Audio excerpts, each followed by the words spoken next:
All right, guys. Well, we will go ahead and get started with this session. Welcome to everyone. Thank you so much for tuning in today. This is going to be the financial aid online information session. I'll start off by introducing myself. My name is Dr. Arissa Gaithan. I serve as the Assistant Director of Admissions at TWU. Thank you for joining us, and I'm glad that you're here.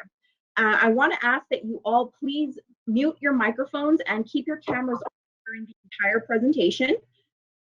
Greatly appreciate that, as well as our presenters. You can definitely ask some questions in the chat feature. We have several staff members available today from admissions as well as financial aid in the chat box, so feel free to start asking your questions through there. We're also going to be staying for a few minutes after the presentation ends to get some of your questions answered. Our presenter today is Julie Whitmith, and she serves as one of our financial aid advisors. She will also be joined by Lacey Thompson, who serves as our Executive Director of Financial Aid, and Brandy Gilliam, Financial Aid Counselor. As a general reminder, this session is only going to answer general financial aid questions. For all of your personal questions regarding your financial aid, please email finaid@twu.edu and include your full name, TW student ID number, and they'll get back to you within 3 to 5 business days. Julie, feel free to get started. All right, everyone can see my I'm going to introduce myself. I am Julie Whitmith. As Arissa indicated, I'm a financial aid advisor here at Texas Women's University, and we're going to be talking just a little bit about financial aid.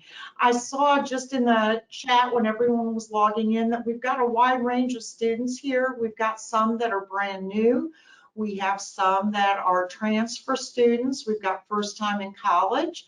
So we're going to cover quite a bit. So if we can go to the next slide. I wanted to first of all touch on deadlines. I'm hoping most of you have already started your financial aid application for TWU. And if you notice, for scholarships, the priority deadline was March 15th. For summer and fall financial aid, it was also January 15th of this year. And for spring only, it is September 1st, and spring only for financial aid is December 14th. Now, those are priority deadlines. Those are not set in stone. But just to let you know that those deadlines do come into play, we do have certain things that are first come, first served. We receive limited funding. So the sooner you get your application in, the sooner, the better chance you have, if you've got a high need, to be eligible for those. And again, those are only priority deadlines. Even if you miss that deadline, you will still be eligible for aid. So go ahead, please. Okay. For most students, in order to apply for financial aid, and let me just throw this out here real quickly. Can I get a quick chat showing how many people have already done their FAFSA or TASFA? Oh, cool. So we've got a lot of people already that have done theirs, but I'm going to go over these eligibility requirements real quickly. First of all, you've got to be a U.S. citizen or permanent resident. You've got to be accepted by TWU or the school of your choice in a degree-seeking program. For undergrad students, you have to be enrolled at least half-time. For graduate students, that is 5 hours per semester. And satisfactory academic progress, which isn't any different from any other schools. And for any transfer students or students coming in at a higher academic level, you can't be in default on an educational loan or a refund for an educational grant. Those aren't real strict criteria, and if you have any questions, go ahead and get your FAFSA turned in immediately anyway. And if there is some sort of an issue, we can work with you to get that resolved. So, any questions on this? Okay, I don't see anything, so let's go on ahead.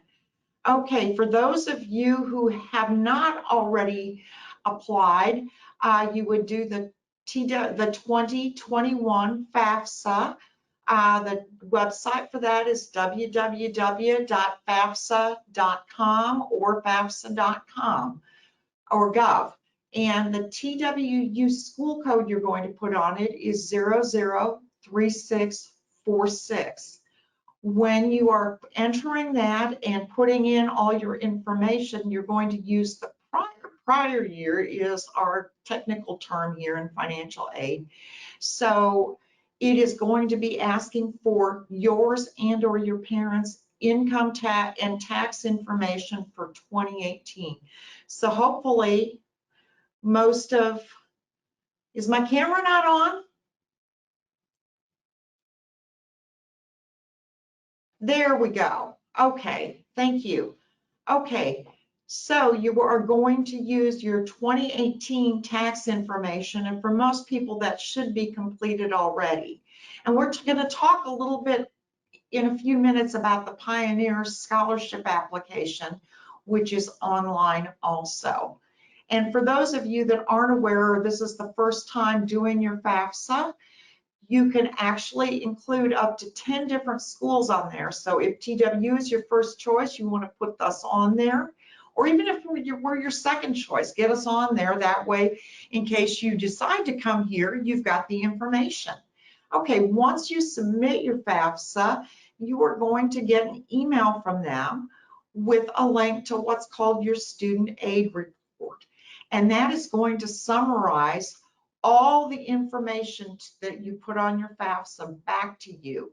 It's also going to give you a couple of other pieces of information. It's going to give you what's called your expected family contribution, which is your EFC. And it's also going to say what we call CPS comment codes. It's going to indicate potential issues that must be addressed. It could be something as simple as the U.S. Department of Homeland Security hasn't confirmed your citizenship or your eligibility. Please reach out to your financial aid office and provide the appropriate documentation. Or it could say your financial aid office may request additional information. Or it could let you know that the federal processor has selected you for verification. All of those mean that the school is going to be requesting additional information from you. So be aware of that and be on the lookout. We are going to send emails for any of those things to your email, preferably your Pioneer Portal email that hopefully all of you have set up if you've done your TWU application. So those are things that we need to get addressed before we can get your aid awarded and finalized. Next, please.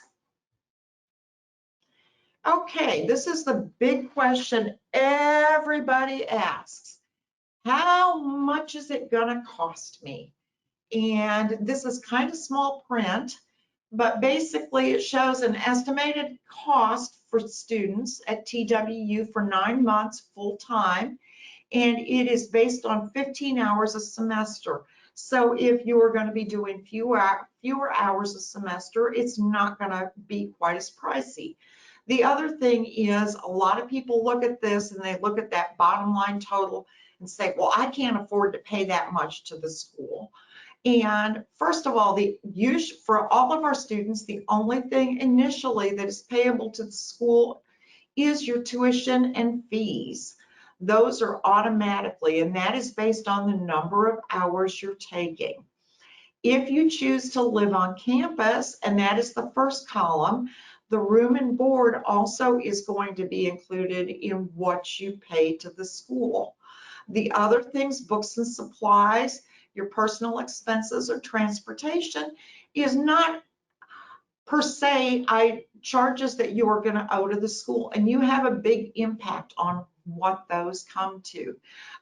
We give you a pretty generous estimate for books and supplies, and there are a lot of different options out there. And your transportation, if you're living on campus, it's going to be less than if you are commuting, either living off campus or at home with your parents.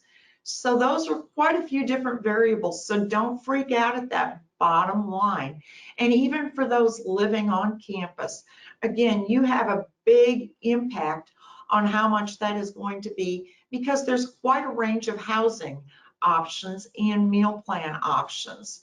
So if you choose the Cadillac options for both of those versus the Toyota, and I'm just using car comparisons just to give you an idea, but keep in mind, the more, if you choose to have a room on your own versus sharing with a roommate, it is going to be a lot more expensive. If you choose the most expensive meal plan, it is going to be a lot pricier. So kind of take all those things into account. And again, once your aid is actually awarded, then we can better address any shortcomings there might be and have some alternatives or some additional options for you. Next, please. Okay, so we're kind of putting together a couple concepts that we just talked about. First of all, the cost of attendance. And that's going to be determined by what you put on your FAFSA. Are you planning on living at home with your parents?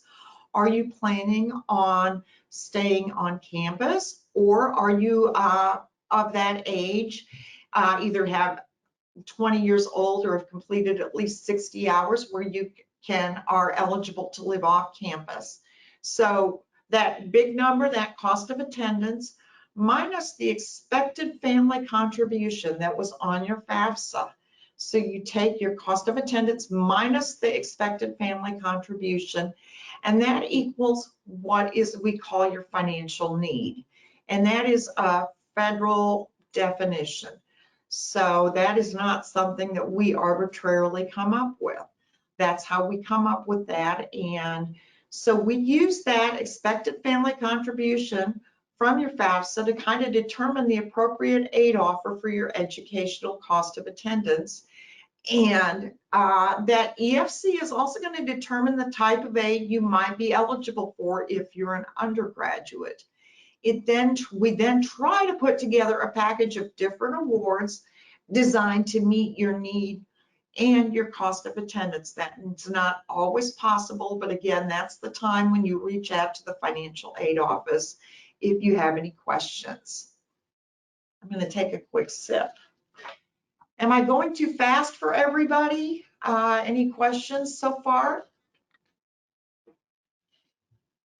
We have a lot of students asking questions in the chat right now, Julie, so we have staff on hand answering them, but if there's anything that doesn't get answered, we'll revisit them at the end. Okay, perfect. So there's several different types of aid, and there is a lot of misperception among our students that all of these different things are aid. First of all, free money, which is grants. Most of those are going to be based on financial need, which we defined last slide, and then scholarships, which are based on either talent or merit or something along those lines. So these do not need to be repaid. That is money given to you. The next thing would be part-time jobs, which is money earned, and college work study. You have to have documented financial need in order to be eligible for college work study jobs. If you are not eligible for that, there are still many jobs on campus and near campus where students can find a part-time job. The last piece of aid is loans, which are paid back with interest. Now, just to clarify, any of the loans federal loans that are awarded to students, and this is one of the misperceptions, is as long as the student is enrolled at least half-time, no payments are due on those loans. So some people get a misperception between subsidized and unsubsidized loans and think, well, the unsubsidized, the interest, you have to start paying the loan right away. No, you don't have to start paying any of those loans right away. The difference is how the interest is calculated between those. So you have, while you're in school, at least half time, and then a grace period after you finish, drop below less than half time, which is hopefully when you graduate. So next slide, please. Hey, Julie, there is a question. If you can touch base on how students can qualify for college work study. Okay, so that is based on need. Let me just kind of use a couple examples. Let's say you've got a 0 expected family contribution, which we refer to as EFC. We like acronyms in financial aid, and I don't want to overdose everyone on acronyms. So let's say you're planning on living on campus and you've got a cost of attendance of $20,000 to start with, and you're an undergraduate student. So to start with, and this is just a hypothetical situation. So we've got cost of attendance of $20,000. You've got 0 EFC, expected family contribution. So $20,000 of that is need. So let's say to start with, you get $6,000 in Pell Grant funds. So now we've met $6,000 of that need and of that cost of attendance. Then maybe you get a $2,000 scholarship. So now we've met $8,000. You've got $8,000 in free money to start with, and you still have unmet need and cost of $12,000. Then let's say you're a sophomore, you're eligible for up to $4,500 in subsidized loans. So that's $4,500 plus the $8,000. Boy, I'm doing good with my numbers here. That gives you a total of $12,500 in need-based aid. Then possibly you're interested, maybe you get another grant or a private scholarship for another $3,000. You're up to $15,500. And you are also maybe offered some unsubsidized loans which start accruing interest right away. You choose not to take them. So instead, you could get a work-study job of $4,600. $4,600. Now, that's not just money that's paid to you. If you're eligible for work-study and you are awarded work-study, then you would work with the Career Services Office here on campus, and you could apply for any of the work-study jobs that there exist on campus. If you're hired, then you earn that. So if you're hired at, let's say, $10 an hour, 20 hours a week, then that money is paid directly to you, but that is part of your aid package, and you would use that either towards your books and supplies, towards maybe your transportation costs, maybe towards your tuition and fees, different things. So hopefully that explains it a little bit. So once we put together your financial aid award, you're going to get an email from us telling you that your financial aid award letter is ready to view in your self-service portal. And once you get that email, you can go to self-service. How many of you have actually gone out and looked at self-service already? Let me ask that question. Okay, awesome. So you're going to get an email to go look at your self-service. You're going to log in through your Pioneer portal, go to your self-service, and you're going to go to the financial aid screen and look at your awards. So first of all, and I'm sorry, my inclination is to jump up and point out this to you on the screen. I'm used to doing in-person presentations. So this is your checklist to start with. We go back a little bit?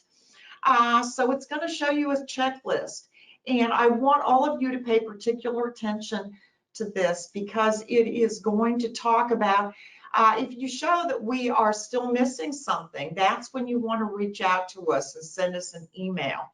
Otherwise, it would say your award letter is ready. Click on your awards. That's the first highlighted box in red, where you can actually click on that and go accept, reduce, or decline any of yours.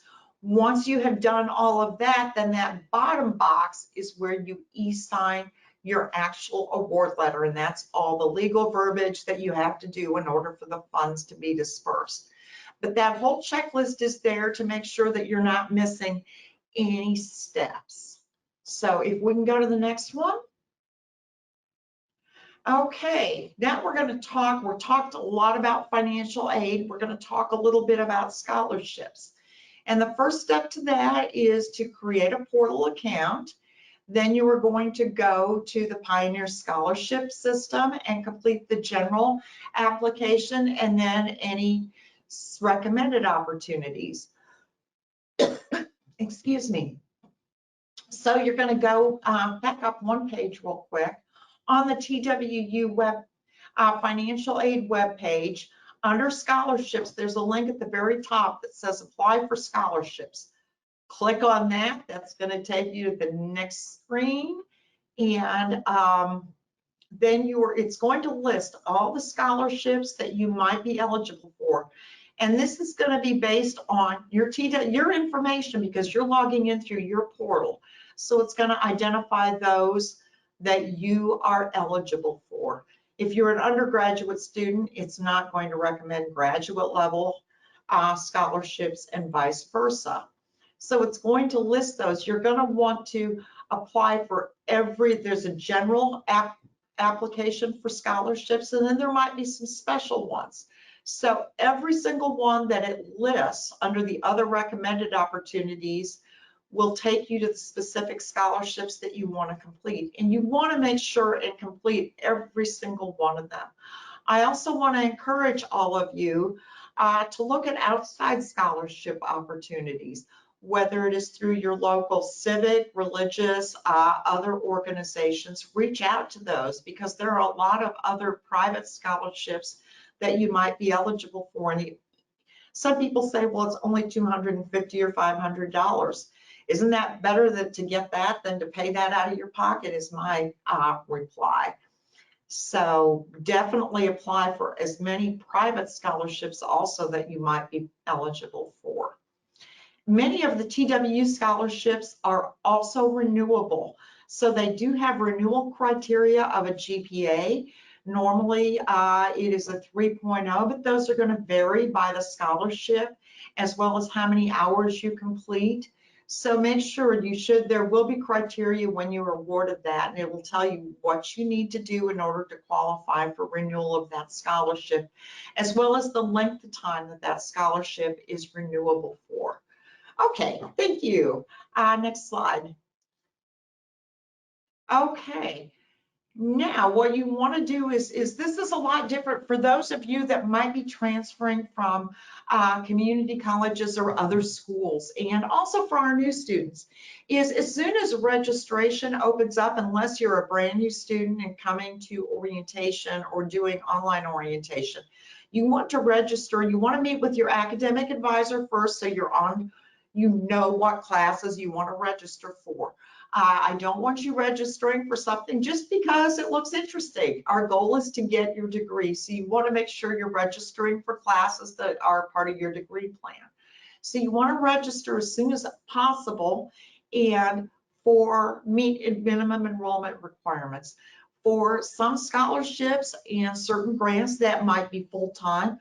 For other scholarships, it may not be. So you want to make sure that you are meeting the minimum enrollment requirements for whatever program that you are applying for, what kind of type of aid that you might have.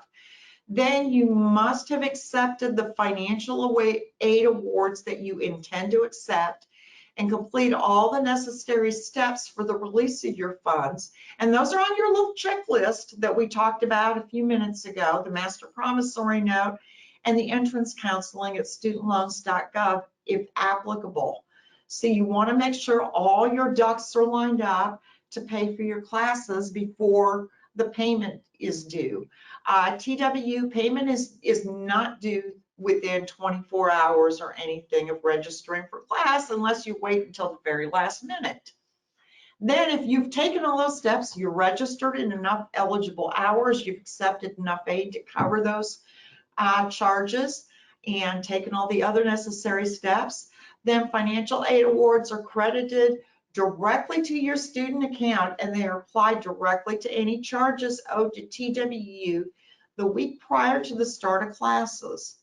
Then any extra amount over and above that is refunded to you after late registration is over for the semester, not before that. So TWU, once you register the first time, you will get notification, an email from Bank Mobile or a snail mail directly to you for you to select your refund preferences, because you can either have those go directly to your own bank account, or for many students that choose to live on campus, they actually choose to just have Bank Mobile issue their own debit card and use that for meals, for purchasing books and things. All of the refund process is handled through the bursar's office. Other schools may call that the business office or the cashier's office. At TWU, it's the bursar's office. But they will handle everything as far as billing and as far as refunds. Okay, now some of you may not use financial aid, may not choose to use financial aid. And if so, there are some other payment options. The bursar's office, I put a link up there, has several different options. First of all, you can pay upfront. We do have a few students within that situation. They do have installment plans, and for the long semesters, fall and spring, it is broken out with 25% up front, and then the remaining 3 equal payments distributed throughout the semester. Or for some students that may be waiting for their financial aid to be processed or getting everything set up, there is an emergency loan installment plan that provides a short-term loan that is covered with your tuition and fees once everything is awarded, and that's all handled through the bursar's office. There are also quite a few exemptions and waivers that offer reduced tuition and fee charges for special groups of students. TWU does offer the Hazelwood Act for those who might be eligible for the in-state veterans program. We do have the Veterans Office handled. Alex Alvarado is the primary contact for that, but he is the best person for that. But we also do VA benefits directly also for those of you that might be eligible for any of that. Now, I want everybody to really keep track of your financial aid. This is very important. I've listed first of all, the main tracking site is I put just the acronym, it's the National Student Loan Data System. And that is the federal database that lists all your federal loans and grants, and it's going to account by year, by the amount. If it is a loan, it's going to indicate if it's subsidized or unsubsidized. For federal loans, for the most part, it's going to indicate the Department of Education is the lender, but it is going to indicate who the servicer is, because there's 5 or so primary servicers that would actually handle repayment when that time comes, as well as what your balance is. And you want to make sure that you're keeping on top of that. Keep copies of everything that we are sending you, that you're sending us, that you're getting from your loan servicer, from the Department of Education. If you're calling us or emailing us, don't be afraid to ask our name. I will say, yes, this is Julie in Financial Aid. I'm not going to say, oh, this is Lacey. So ask who you're speaking with. We want to make sure that you keep track of that. That to me is one of the most frustrating, is when someone calls me and says, well, someone else told me this. And it's like, well, do you remember who told you that? No. And it's so really, if you can document what day, who you spoke with, and what they told you and what you told them, it eliminates a lot of confusion and misunderstanding. And we want to make sure that we are all clear and transparent as much as possible. Ask questions. We know you all hopefully aren't the experts on financial aid. If not, maybe we have a position for you.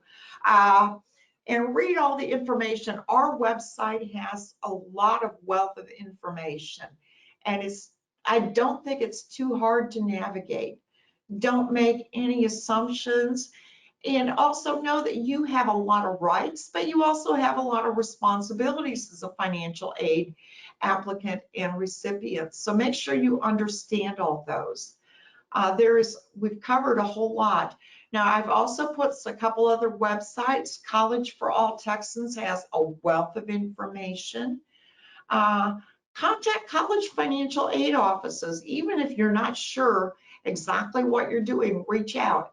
Unfortunately, right now, most of the offices are going to be available by phone. Some may be available only by email. So just kind of work with us as we're working through this COVID-19 situation.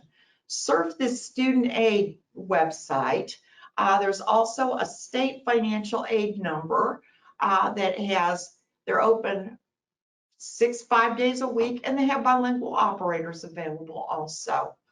And then our website has a lot of information on it, and you can also request forms from us. Quite a few of the forms are available on the website, and you can email us also on your Pioneer portal. One thing I did want to touch on real briefly, because this may be something, and I wanted to touch on this, is with this COVID-19 situation going on right now, many of you, your FAFSA information is based on tax information from 2018. And a lot of people's families' financial situations has changed a lot since then. School financial aid administrators do have the capability to update that information. It's called a special circumstances, but we do have some criteria around that. In order for us to reconsider and reevaluate what kind of aid you might be eligible for, we do require that you or your parents, whoever has lost their job, be out of work for at least 10 weeks. We're hoping that things will turn around in that time frame and that won't be a big issue, but we want to make sure that you are aware of that if that is something that is longer term. So we can reevaluate your EFC and reconsider that. Now that is only for undergraduate students. Unfortunately for grad students, that won't have an impact. Visit our website. Send us emails. Right now, that's our primary way of communicating with students. You can, hopefully in the next week or two, we will have phones up and running. You can fax things to us. You can scan things to us. Once you're on campus, I put a picture of the building we're in. It's the ACT building, also known as the Administrative Conference Tower. We're on the 2nd floor. And our office hours are 8 to 5. And we're excited about starting this whole academic year with all of you and working with you and making this possible. So we have some time for some very specific, not student specific, but more generic questions and answers for anybody that might have some. Yeah, great job, Julie. Thank you so much for that great information. So if anyone has questions that are just more general questions that you want to know about, now's your time to type those in the chat box. If you have more specific questions that are geared towards your financial aid packet, please email finaid@twu.edu and make sure that you include your TWU student ID number as well as your first and last name. So Julie, one of the questions that came up earlier is if students submitted their financial aid application, about how long is it taking to process those, whether they're submitting the FAFSA or the TASFA? Okay, the FAFSA right now, and I'm going to qualify that by saying if the FAFSA is clean. In other words, it's not verification wasn't requested. We don't need citizenship documentations, or excuse me, excuse me, I apologize, or any other kind of documentation. We are usually getting those turned around for new students within about 2.5 weeks, and Lacey, jump in if I'm incorrect. If you were attending summer, and that is more right now our outliers, then we are originally going to award you for fall and spring, and then if you add summer and you're enrolled in enough hours, we will get that revised, but it would take a little bit longer. And that's provided we have your FAFSA and everything's in order on it. So Okay. I would say at the max 3 weeks. Okay, perfect. A student asked, McKenna Wallace is asking about the Parent Plus loan application and how would they be able to start applying for that? Okay, that's a very good question. And the Parent Plus application is done at studentloans.gov. And your parent would actually log in with their FAFSA ID.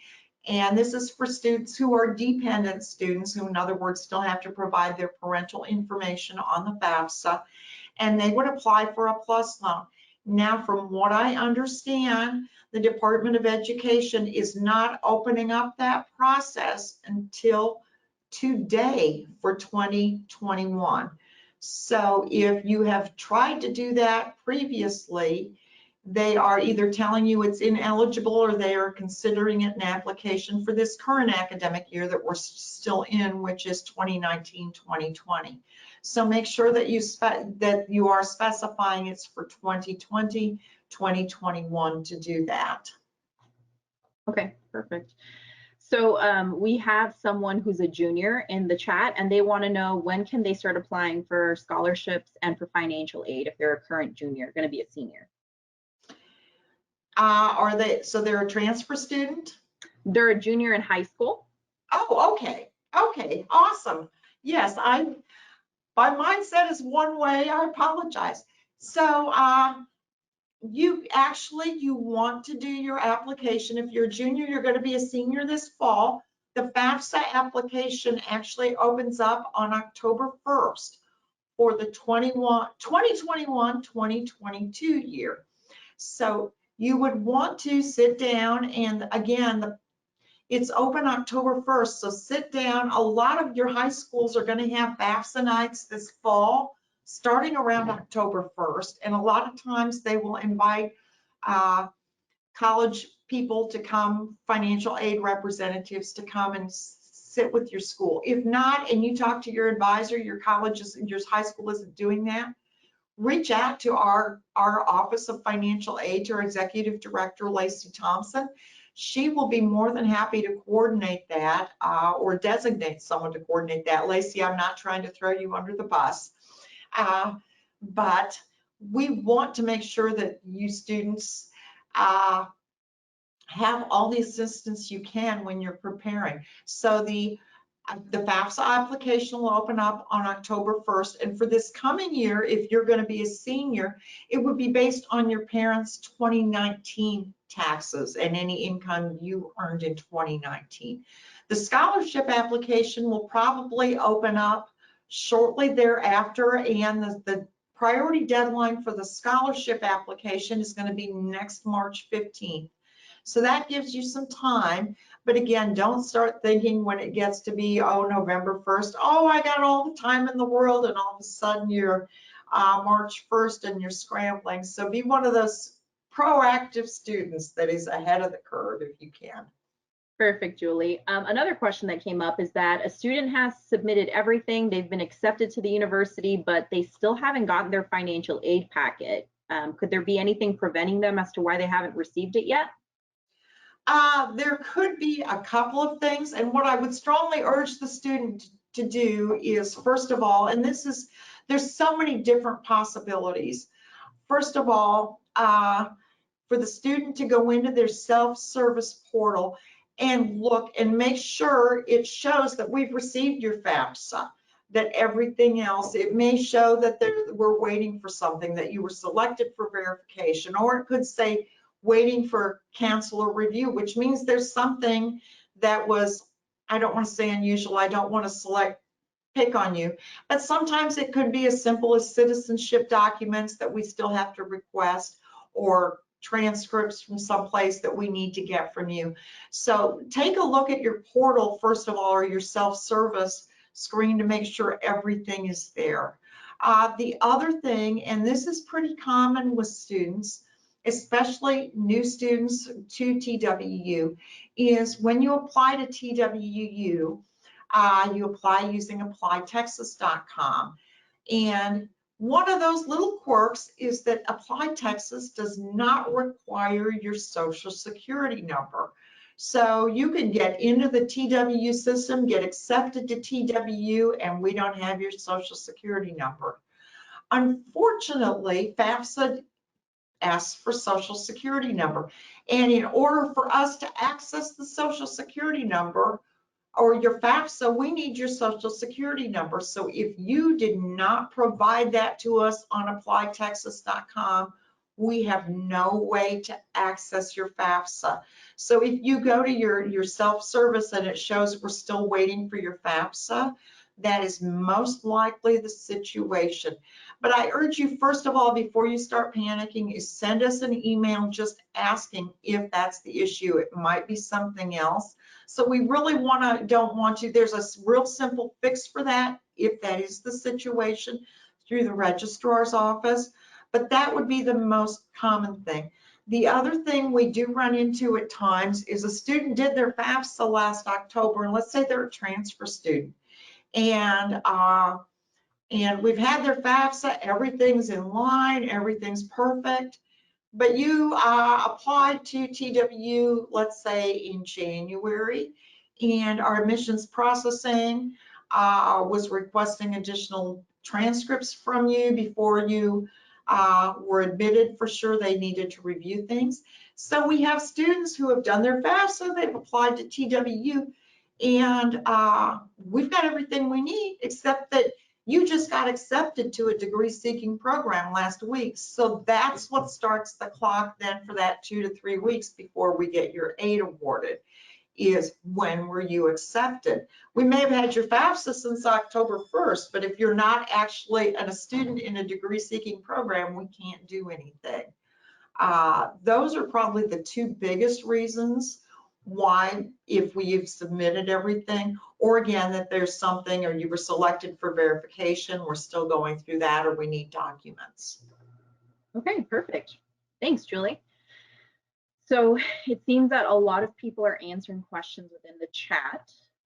So we will stay on, Julie, for maybe another couple of minutes and see if there's any other big questions that are going to pop up. But I know everyone in the chat is doing a great job at answering questions as they're coming up. Awesome. And again, we are willing, able, we want to answer your questions. We want to make this possible. And reach out to us. Again, right now, the best way is the FinAid email. And we're doing everything we can to get your aid awarded, to respond to your emails, to take care of any issues that might arise. But we're here. Without students, we don't have jobs, and we love our school. Very true. TWU does care about its students, so that's great. Okay, well, Julie, I think we're done here. So we will go ahead and just hang out in the chat box. We're going to go ahead and mute ourselves as well as remove our cameras. Thank you so much for your help, Julie. We greatly appreciate it. You did an excellent job at this presentation, and this recording will go up on our website. So if you missed out on it, you're just going to re-review the recording. And thank you so much, guys. Real quick question, Marissa. Yes. Can we put this presentation someplace? There's a lot of links and useful information for those who participated, or for anybody who used the recording to download it or view it. Absolutely. We will be posting your presentation, your actual PowerPoint presentation, on the website as well. Okay, perfect. I wanted to make sure that was available for everyone. Absolutely. All right, everyone, we're going to hang out in the chat box, but we will be turning off our cameras. So everyone from TWU will be staying on in the chat box. And if you have any other questions, we'll be getting them answered. We will keep the session open for about another 5 minutes or so before we shut it down completely. Thanks, everyone. Have a great day.